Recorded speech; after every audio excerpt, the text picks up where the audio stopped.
I want you to start the first step. We've developed formulas for cosine compound angles, sine compound angles. We're going to do tan. I want you to start the first step. It's going to be a little bit of identity type work for this. So what's another way of writing tan in a way that we already have some skills to work with around this stuff? Okay, so do it. Tan theta is sine theta over cos theta, but what is your theta in this question?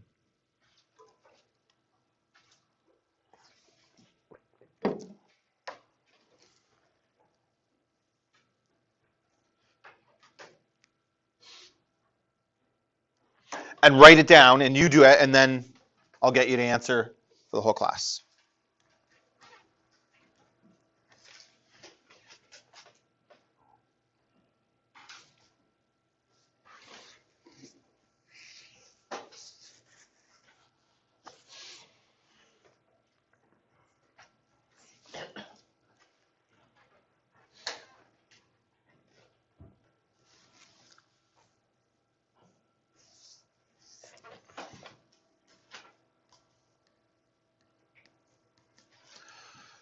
Okay, so what is our theta in this case?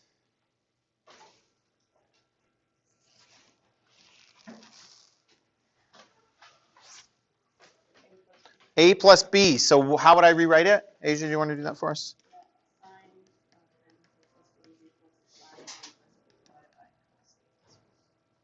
Nice. A plus B over cos of A plus B. And what can I do with sine of A plus B and cos of A plus B? We can sub them into the formulas that we would use to apply. Very good. Go ahead.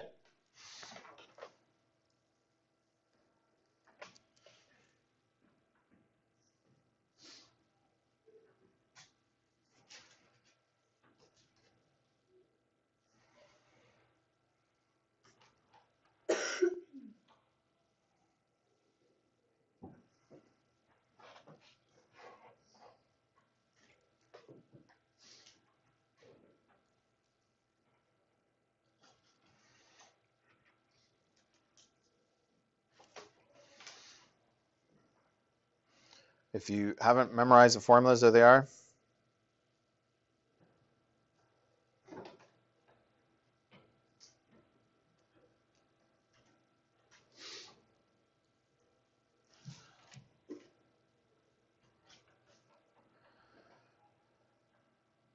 So what should the top be? Ella? Cos A sine B plus cos A sine plus sine A cos B. Plus sine A cos B. Good. Over. It's the bottom. Cos A cos B minus sine A sine B. Good.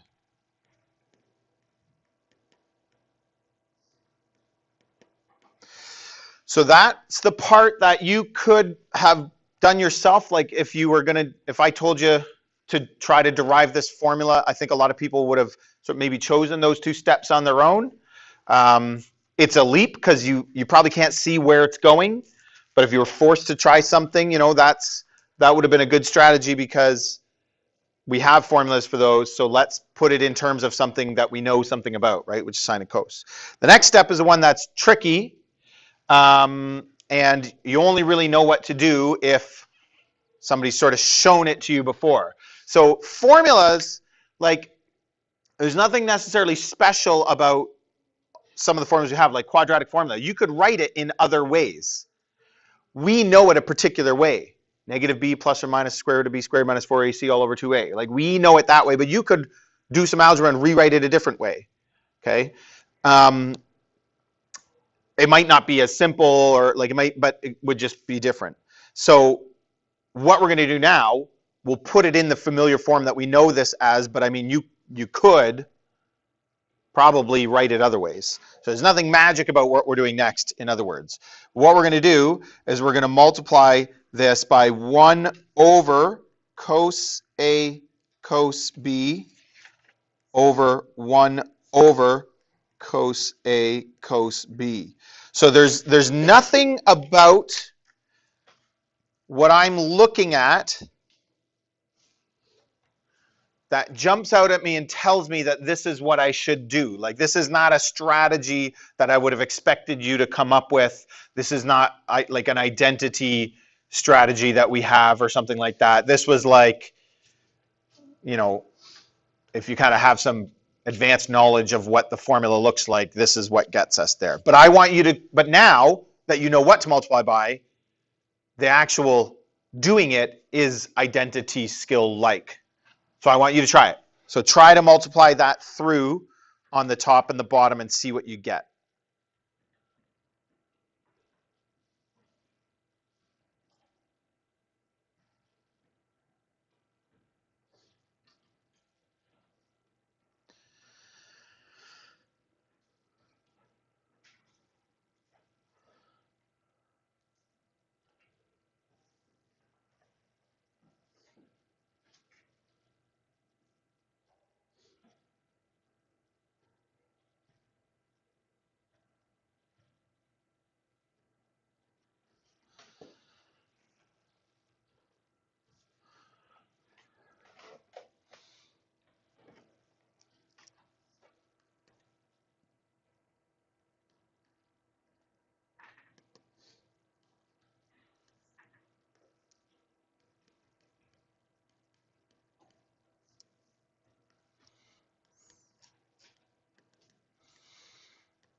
Okay. So hopefully that's what you got. The blue is what I multiplied by. It just becomes the denominator of every one of the four terms in that quotient that we had. Everybody see that? It's like distributive property on top, distributive property on bottom.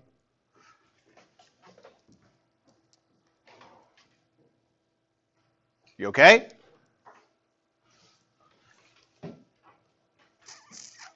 So now what? Now if you're looking at that, what can we do with it?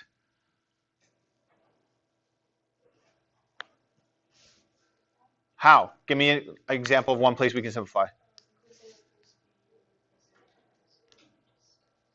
This. That right there? That's 1. Very good. This right here is 1. It's cos A cos B over cos A cos B. It's itself. Good? Okay, so I'm going to go equals something over, this is a 1. What else can I simplify?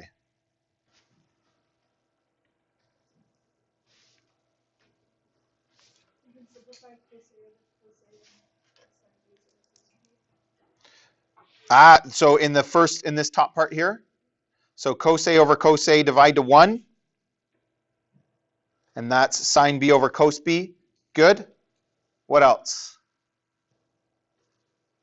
Wouldn't sine B over cos B also be? Nice. So that's tan of B.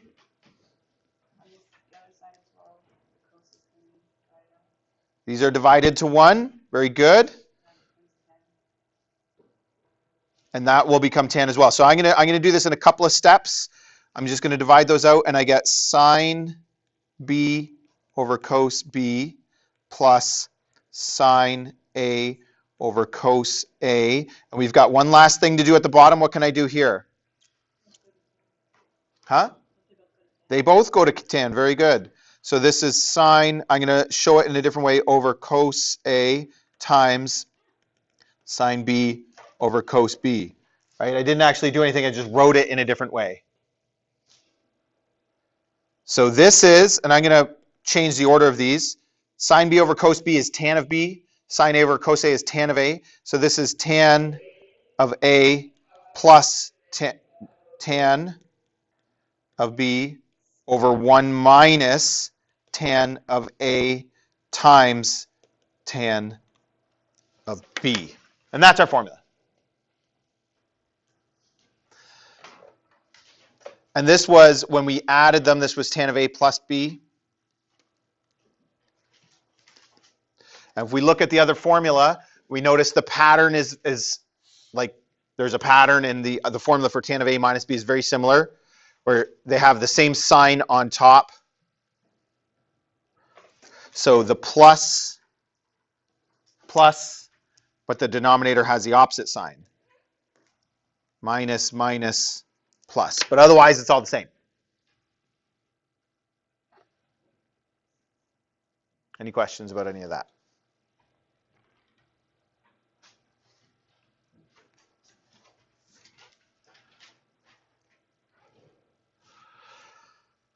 All right, so let's try it.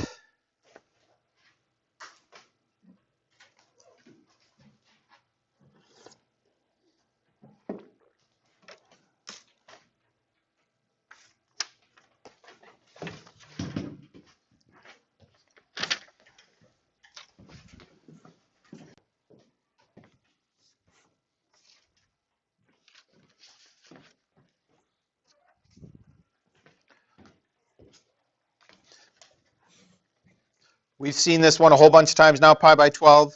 So everybody should have a pretty good sense of what we're going to do with this. What are we going to? 4 pi by 12 minus 3 pi by 12. So tan of 4 pi by 12 minus 3 pi by 12. Good.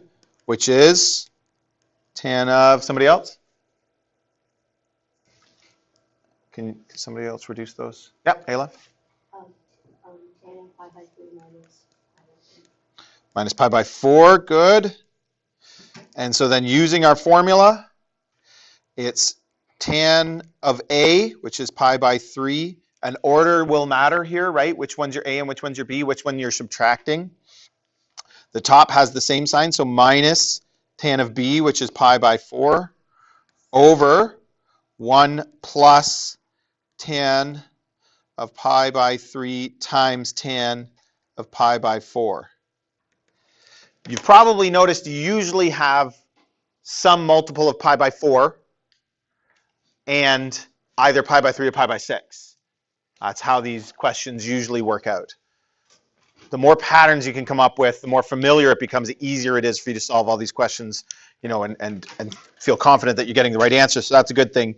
But tan of pi by 4 is an easy one. Once you've got it, it makes the math easy. So anyway, you can go ahead and solve this if you want. Who knows what tan of pi by 3 is? Root 3 over 1, so root 3.